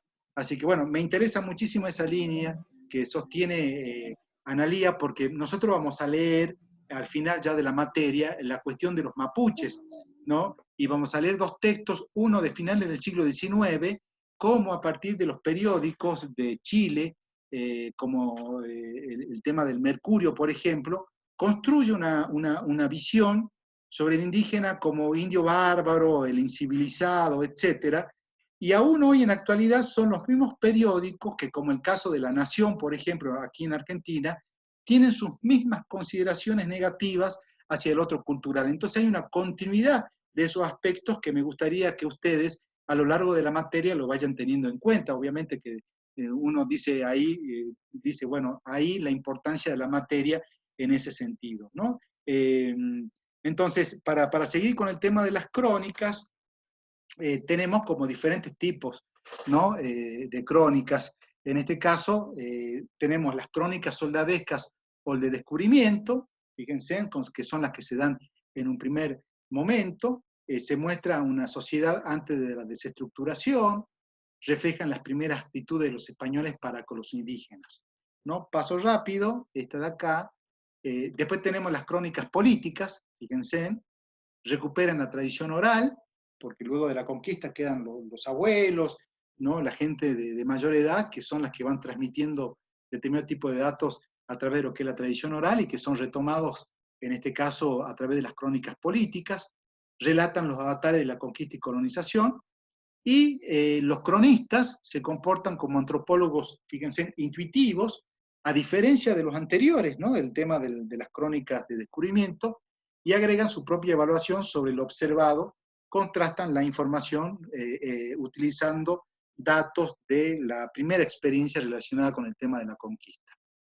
Y también tenemos las crónicas religiosas, dice a través de ella, se logró recopilar información a efectos de la evangelización y también para justificar todo lo que tiene que ver con las campañas de extirpación de idolatría, digamos en este caso. Entonces, volviendo, tenemos las crónicas soldadescas, las crónicas políticas, como así también las crónicas religiosas. También uno puede hablar de otro tipo de fuentes, que ya las mencioné anteriormente, que son el tema de las visitas, ¿no? Que se hacen en base a cuestionarios previos, cuya información o cuyo objetivo determinaron alguna medida el sesgo que tomó cada visita, ¿no? Dijimos que es un recurso administrativo colonial y que sirve para contar. Principalmente es un elemento utilizado por los incas. Los memoriales surgen en el siglo XVII, también es otro escrito, que principalmente son los elaborados por los curacas, donde se pueden seguir los antecedentes de los derechos a la tierra, fíjense, o a las jefaturas étnicas, así como acceder a la estructura indígena del poder, ¿no? Los memoriales son escritos por diferentes motivaciones, pero principalmente por los curacas, cuya intencionalidad particularmente es tener el control sobre las tierras comunales, ¿no? Que favorezcan a la comunidad precisamente. Entonces ahí tenemos el caso de los memoriales. Y por último, yo creo que este es el último, ahí está, los juicios, fíjense. Estos pueden ser entablados por españoles, o entre españoles e indígenas, y entre estos últimos y motivados por razones muy distintas. Lo que interesa de los juicios es que ustedes han visto que en la actualidad sucede tal juicio, se llaman a los testigos van como refiriéndose a la situación, van describiéndoles de acuerdo a su percepción. Entonces, en el caso de esos expedientes judiciales del siglo XVI y XVII, el rol o el aporte de, en este caso, los testigos, fue un papel muy importante para la cuestión etnohistórica, ¿no? De allí es que estos documentos se han tomado como referencia para el etnohistoriador. Dice, son una fuente riquísima para reconstruir la vida social, cultural y política y económica de todos los estamentos de la sociedad colonial. Entonces ahí tenemos, desde el punto de vista de la amiga Lorandi y Ríos, el tema de la diversidad de documentos con la cual uno puede contar a la hora de pensar, ¿no?, en el tema de qué tipo de fuentes utiliza el etnohistoriador. ¿Sí? ¿Alguna preguntita?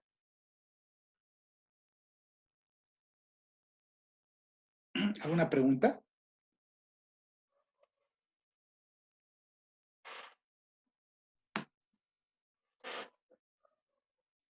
Bueno, hagamos un cortecito de 6 minutos, Agustín. Agus. Sí. ¿Ahí me escuchás? Sí. Ahí está. ¿Vos querés pasar un mensaje? Sí. No. Ahora estaba por dejar ahí la encuesta, así que ya son 1:30. Así que si quieren, descansemos 10 minutitos, mientras que tanto vayan haciendo la encuesta, si quieren. Sí, no, en todo caso, pasarle, ahí está Analía preguntando. Analía. Sí. Sí, quería preguntar y si puede recordar los horarios de consulta o por dónde hacemos, si hacemos por mail o por la plataforma. ¿Usted no está en el grupo, Analía, Rosa? Sí, estoy en el grupo de WhatsApp. Bueno, entonces usted me escribe por privado y me dice, profesor, ¿puedo hacer una clase de consulta? Yo estoy disponible, no hay problema. Ah, perfecto, gracias. Al igual para todos, ¿no? Sí. Tengo una duda administrativa del formulario que acabo de abrirlo, que dice que es hasta mañana a las 9 de la noche, ¿puede ser? Dice hasta el 19 a las 21. ¿Qué cosa? ¿El formulario cuál? El formulario, sí. No, en todo caso es hasta ahora, hasta las 22. Me debo haber equivocado ahí. Bien. Sí. ¿Quieren ir pispeándolo? Lo miran en estos 10 minutitos y después avanzo unos 20, 25 minutos en el texto de Frank Salomon, si les parece. Profe, en el cuestionario hay 2 opciones que te pide el correo electrónico, están repetidas. Póngalo igual en una sola, ¿eh?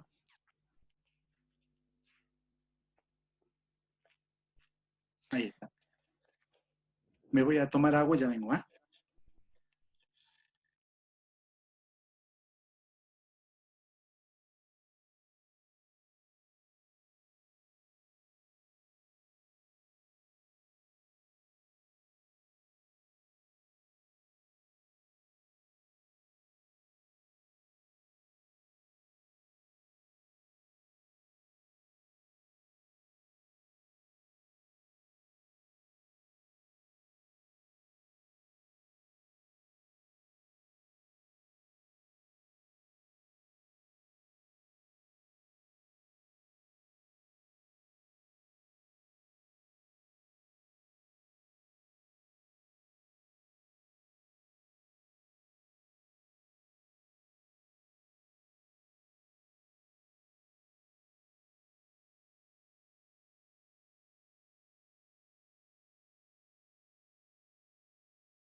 Bueno.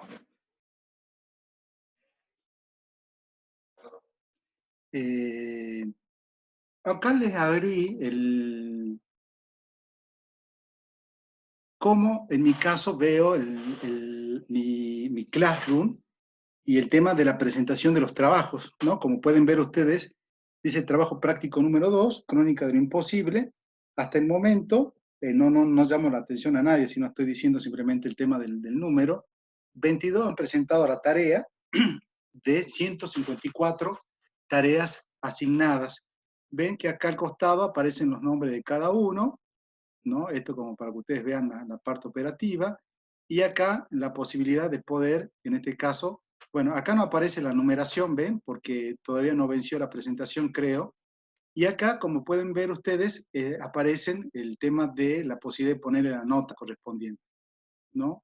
Ya le pongo 0, 1, depende, y ya lo admito, perdón, y ya envío o reenvío esa información. Entonces, en el caso de Jonathan, ¿está Jonathan? ¿Jonathan? ¿Estás? Profe, acá estoy. ¿Sí? ¿Quieres que abra tu trabajo? Abro tu trabajo. Bueno. Lo veamos un ratito.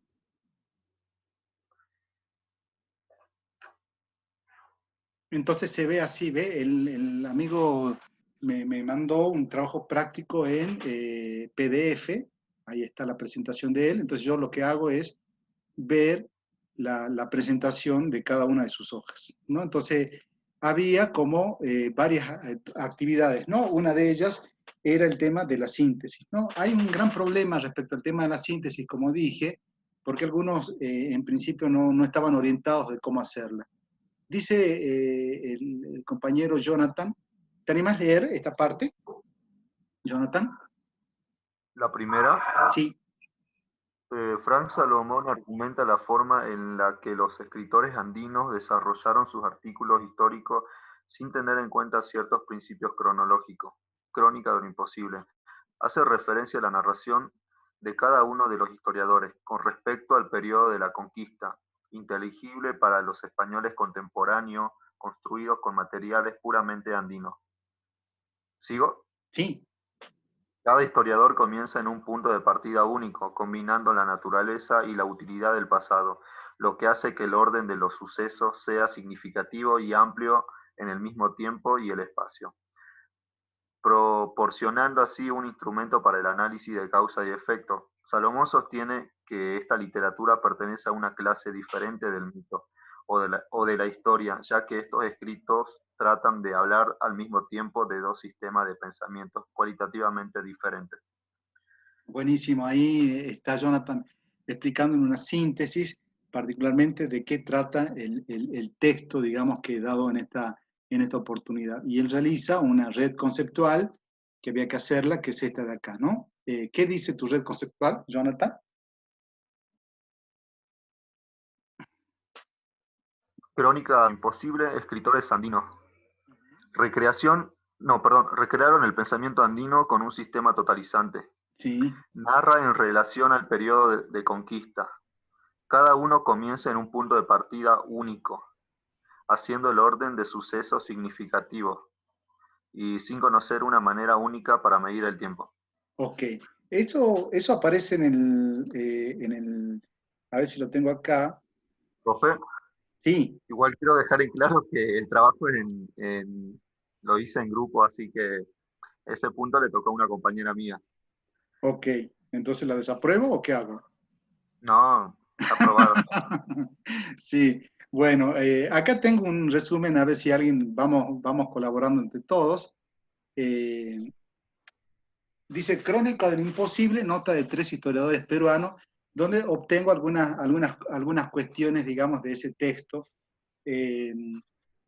Primero es que lo que intentan estos cronistas indígenas es generar un escrito o un relato que fuera, dice, totalmente inteligible para los españoles contemporáneos, ¿no? Esto haciendo alusión, entre otras cuestiones, digamos, a las diferentes concepciones que hay en el mundo occidental y en el mundo andino, por ejemplo, respecto al tema del tiempo, ¿no? Y de allí aparece esta idea de la diacronía y la idea de la sincronía, ¿no? Entonces, la idea de alguien, como en el caso de Juan Poma de Ayala, por ejemplo, que ha construido su forma de pensar desde una noción del tiempo de carácter cíclico, es la de crear, fíjense, una narrativa diacrónica del periodo de la conquista, es decir, situada, ¿no?, en un contexto lineal temporal, ¿no? Entonces,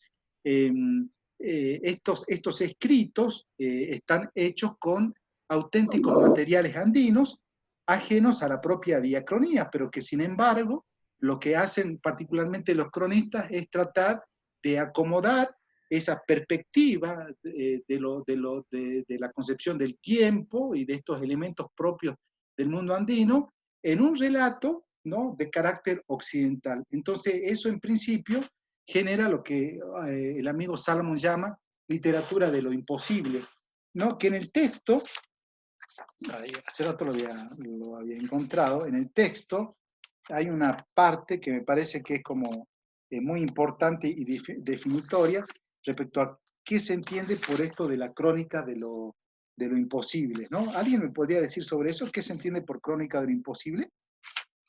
¿Por qué es imposible? ¿Por qué esto de la idea de crónica de lo imposible? Acá lo tengo.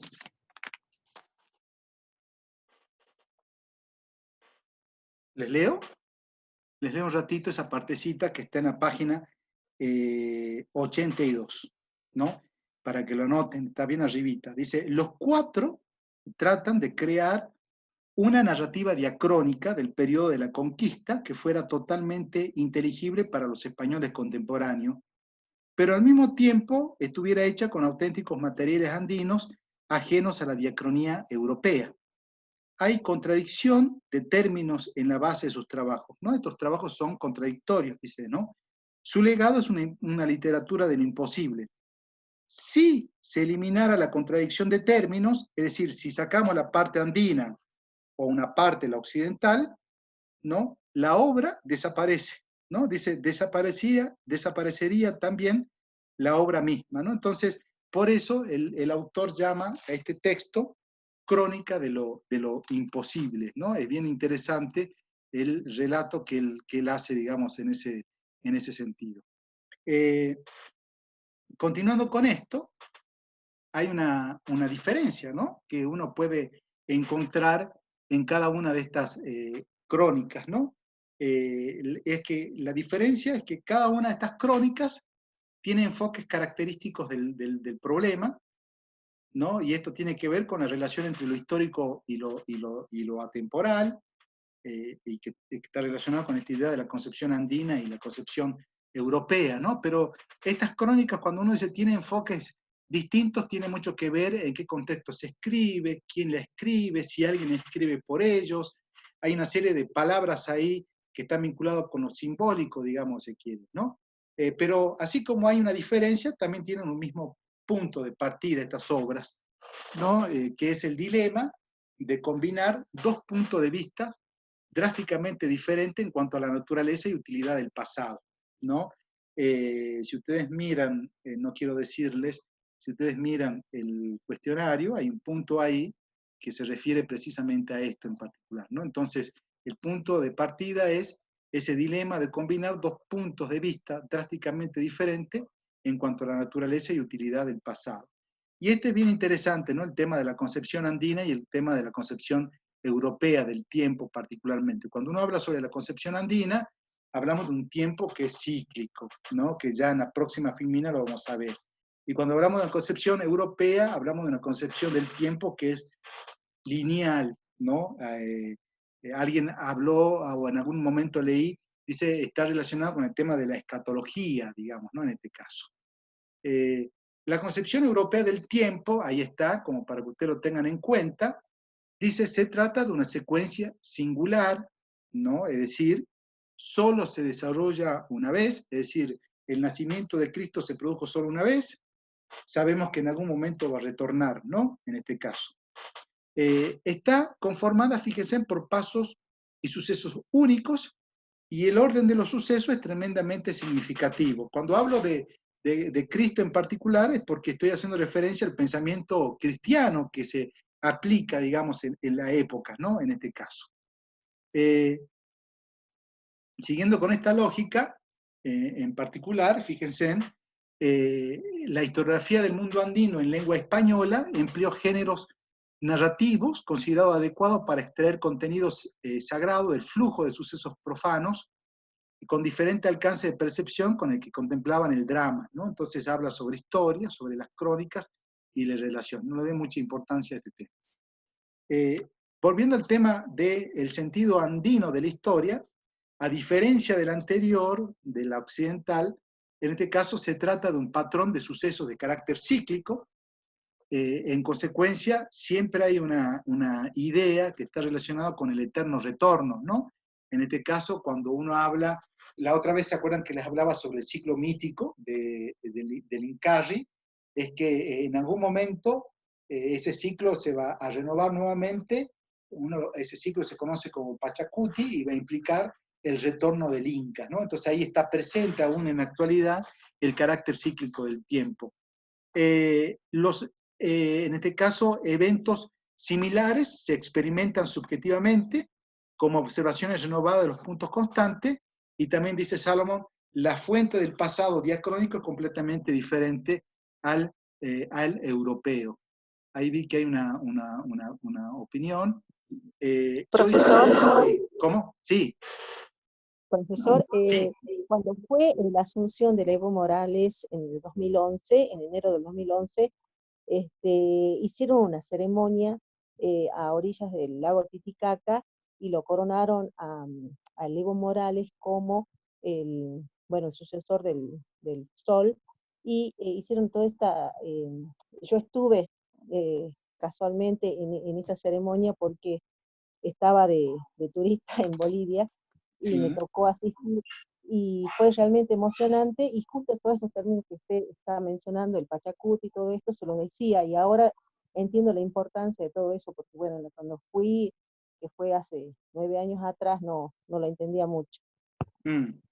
Sí, el Pachacuti es el fin de un ciclo y el inicio de un ciclo en donde se produce precisamente el retorno de lo indígena, ¿no? En este caso, obviamente, el Evo Morales significaba la vuelta del indígena al poder, ¿no? Uno puede decirlo así, ¿no? En este caso. Volviendo con el tema del texto, en particular, hay un problema metodológico y un problema de duplicidad, fíjense, cultural, ¿no? Hay una necesidad, fíjense, de reformular el conocimiento andino para escribir la historia de la conquista, y esto obviamente involucraba compromisos drásticos, ¿no? Implicaba hacer una obra de resíntesis o reconceptualización. Hay una recreación del pensamiento andino, del pasado, como un sistema totalizante. Y los escritores andinos estaban obligados a destacar las diferencias cualitativas entre las voces americanas y europeas, y al mismo tiempo postular algún sistema o imagen de orden superior que los incluyera. Yo les voy a mostrar una pequeña imagen. A ver, alguien me está preguntando sobre el tema de la encuesta, que ya lo veo enseguidita. Esperen un ratito. Estamos hablando sobre esto. Hay por ejemplo, dejo de presentar acá, quiero mostrarles una imagen de Huamampoma de Ayala,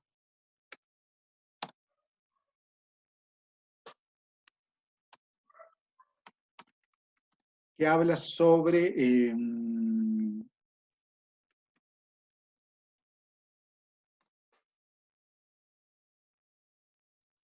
acá tengo la imagen, ya se las muestro.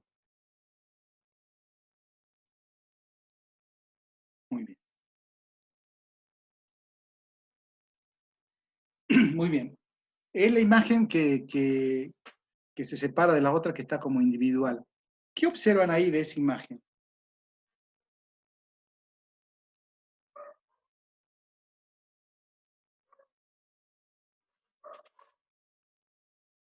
Profe, es el Arca de Noé, ¿verdad? Sí, es el Arca de Noé, exactamente, nada más que es este es un dibujo de Huamampoma de Ayala. Lo que él trata es de ubicar o de darle sentido, en términos de temporalidad, la historia andina, ¿no? Entonces le va ubicando como en determinadas etapas, ¿no? Entonces lo que hace Guamán Poma es en su escrito, por más que no haya existido, digamos, esta situación acá, él habla de un diluvio, que el diluvio también se dio en el mundo americano, ¿no? En este caso. Y entre los animales, ¿qué le llama la atención?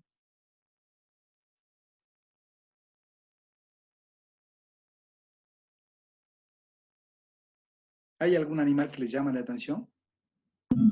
¿Puede ser que haya un león, profe? ¿Cómo? Un El león. león. Sí, bueno, esos son animales occidentales, ¿no? Pero hay un animal ahí que es andino. ¿Cuál será?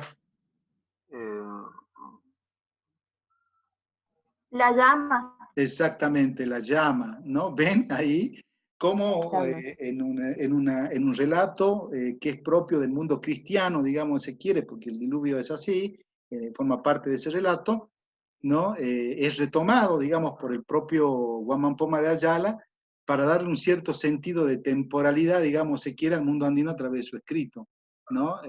Ahí está el tema de lo contradictorio, digamos, se quiere, ¿no? ¿Qué más?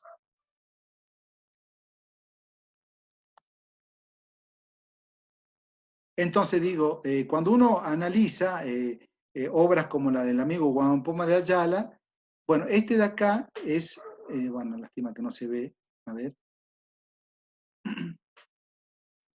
Este es un mapa mundi, escrito, bueno, elaborado por el propio Guamán Poma de Ayala, bueno, un texto, donde también él hace un ordenamiento espacial, digamos, del mundo en base a criterios occidentales, pero sin despegarse de elementos que son propios del mundo andino, ¿no? En este caso. Bueno, ¿alguna pregunta? Así ya vamos terminando.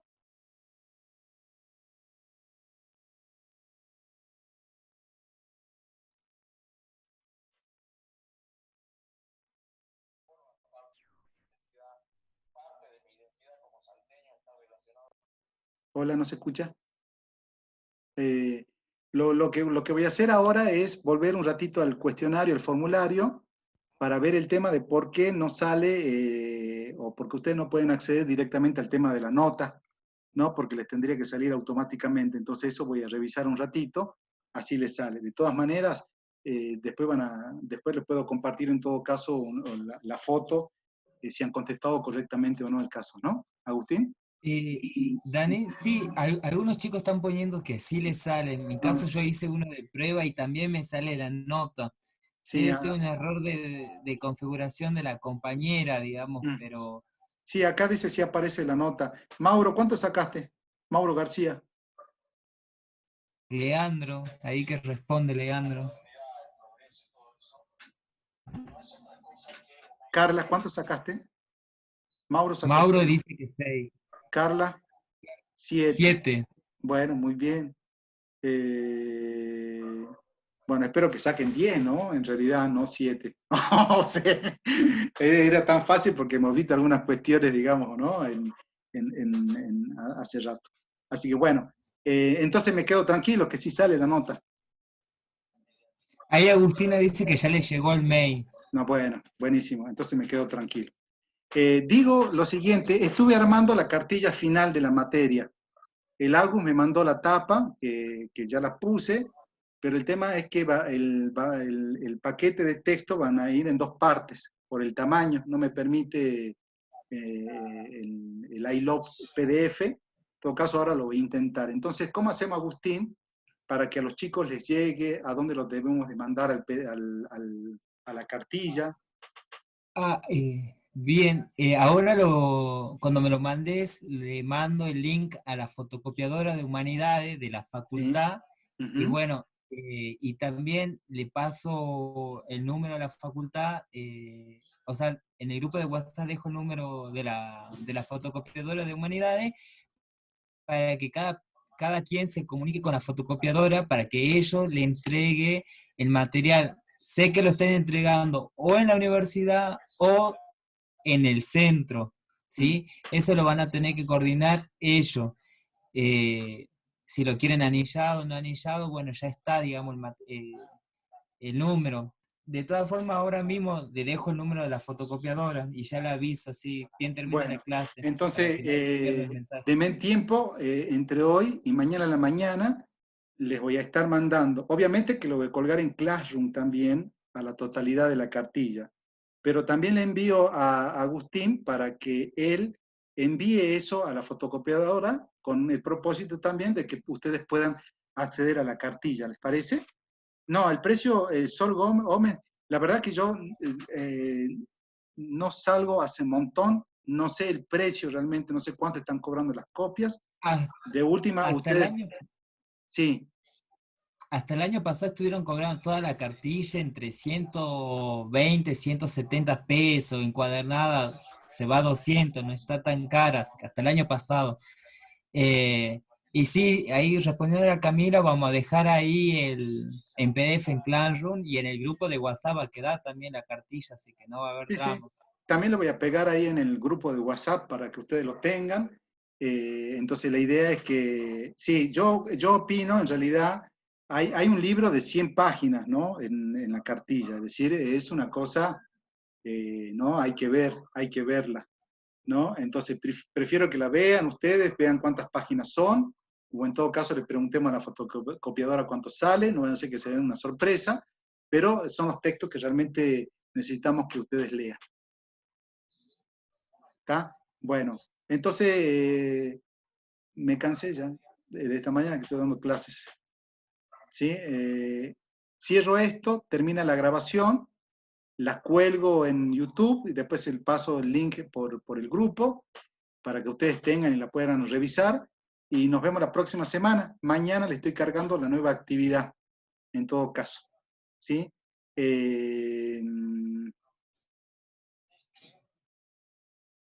Nada más tendría que revisar la bibliografía para mañana. ¿Sí? En todo caso, les haría un pequeño tutorial. ¿Les parece? Les pego mañana el tutorial respecto al consejo de alguien que había mencionado sobre cómo hacer el tema del trabajo, que no hay orientaciones. Yo haría un pequeño tutorial, les cuelgo con la actividad para que tengan. Y respecto a la pregunta de cuántos grupos, hasta cuánto el grupo, yo dije 3, con la clara intencionalidad de que alguien diga, profesor, somos 4, ¿no? Pero en general es un grupo de A3 o de A4, ¿no? En este caso. Espero que haya sido clara mi clase, nadie me dice nada, ¿no? Pero bueno, espero que se haya entendido. Agustín, ¿vos pudiste, se entienden? ¿Se entienden las clases? Yo lo entiendo, a mí me gusta. Así que bueno, no. Todo clarísimo, profesor. Bueno. Se entiende. Bueno, buenísimo. Si es así, me quedo satisfecho y realmente me voy a descansar pensando que vamos bien. Mañana les cuelgo la nueva actividad con el tutorial. Así que bueno, les mando un abrazo a todos. ¿Algo más, Agustín? Yo ya cierro el tema de la grabación. Igual estaría bueno cuando estén haciendo el cuestionario que retomen esas preguntas, que vuelvan a leer el texto mientras que haga y que en base a esas dudas que tengan las vuelvan a preguntar cuando iniciemos las clases la próxima semana, que son preguntas por ahí de coloquio, de final. Sí, yo siempre pregunto, esto anótelo, posta, y no digan que no la avisé. Les pregunto, ¿por qué el autor llama a ese texto Crónica de lo Imposible? ¿No? Eso es lo primero, o las características de las fuentes indígenas. Entonces, lo que ustedes leen en las 2 primeras páginas es lo más importante como para poder responder esa pregunta y salir airosos. Así que bueno, entonces les mando un abrazo, te mando un saludo a Agus, después te estoy mandando el archivo ese de la cartilla. Nos vemos hasta la próxima, el miércoles. Abrazos. Nos vemos.